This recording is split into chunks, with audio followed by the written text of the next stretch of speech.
Yang jelas, namanya pesta demokrasi memang milik semua orang.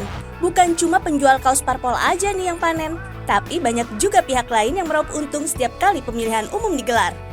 Mulai dari toko sablon, digital printing, lembaga survei, hingga dokter politik. What? Dokter politik?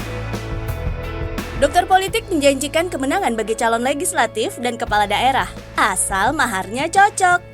Jika sepakat soal harga, sang caleg konon 99% lolos jadi anggota dewan. Dewan Perwakilan Rakyat Daerah atau DPRD tingkat kota, DPRD tingkat provinsi, bahkan Dewan Perwakilan Rakyat Republik Indonesia alias DPR RI.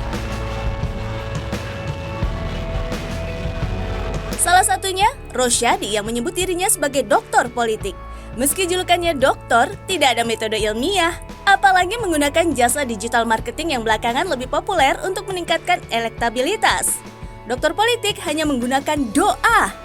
Tidak ada jimat, jampi-jampi atau ritual tertentu. Syaratnya hanya satu, sang caleg mesti hakul yakin.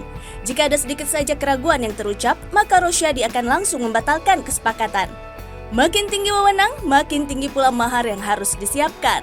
Jika sepakat soal harga, sang caleg konon 99% lolos jadi anggota dewan. Ada mahar yang harus diselesaikan, baik DPR tingkat 1, 2 maupun DPR pusat, bervariasi kan begitu. Ya, kalau sekarang DPR tingkat 2 itu kurang lebih 500, kalau tingkat 1 kurang lebih 800, kalau DPR pusat itu 1 miliar. What? Jumlahnya fantastis banget ya warga.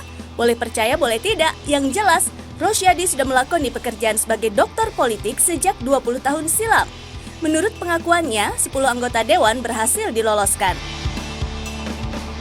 Di luar kontestasi pemilihan presiden yang begitu menyedot perhatian publik, pada pemilu nanti juga kita akan memilih anggota dewan dari mulai tingkat kota hingga nasional sekaligus.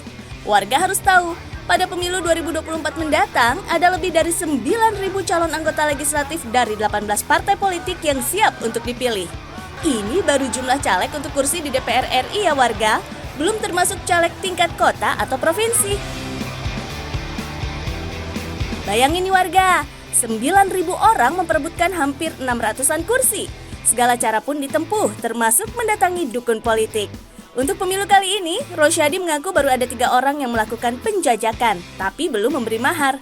Lantas, bagaimana jika sang caleg sudah menyerahkan mahar tapi ternyata gagal lolos? Selama ini, insya Allah nggak ada yang gagal, semuanya lolos gitu loh. Kan gitu. Jadi, artinya 10 umpama yang kita bantu, 1 itu gagal, itu ngomongnya panjang gitu loh.